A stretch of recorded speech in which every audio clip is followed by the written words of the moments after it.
Hey, this is Dan with Guardian Mold Prevent. I want to look with you at a basement located in Lemont, Illinois that has had multiple moisture problems get into the basement through seepage getting into the foundation. And it's got the drywall wet multiple times, and there's some areas where there's some very heavy growth. And the homeowner has been away for quite some time now. They came back to the house ultimately to put renters in and noticed that there was some mold in the basement, so they called us in to take care of the problem. Now, when we deal with mold problems, we have to classify the materials, and there are three classes of materials. First, you've got porous, which is items like drywall, trim, insulation. Then you've got semi-porous materials like wood framing members, and non-porous materials like concrete foundation walls and flooring.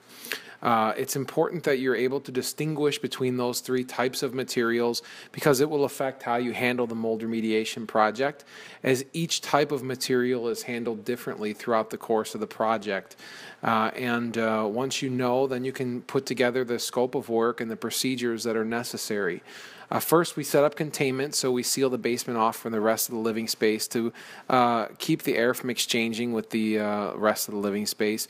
We then place an air scrubber in, which is a machine that will run all the air through HEPA filtration, remove the spores from the air, and restore good air quality in the space.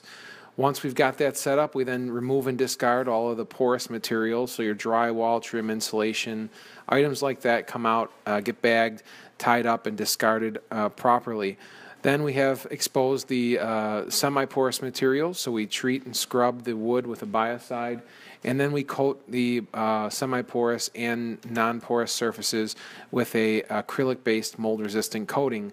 So you can see here that we removed approximately 4 foot of the lower portions of the wall. The drywall, trim, and insulation all came out here.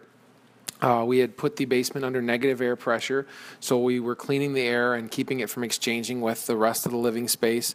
And then we scrubbed down all of the semi-porous and non-porous surfaces, so the wood framing and also the concrete foundation walls, with a biocide, which is a product that, again, kills mold on contact, has very good wicking capabilities, and can get down to the root of the mold problem, especially in the semi-porous wood.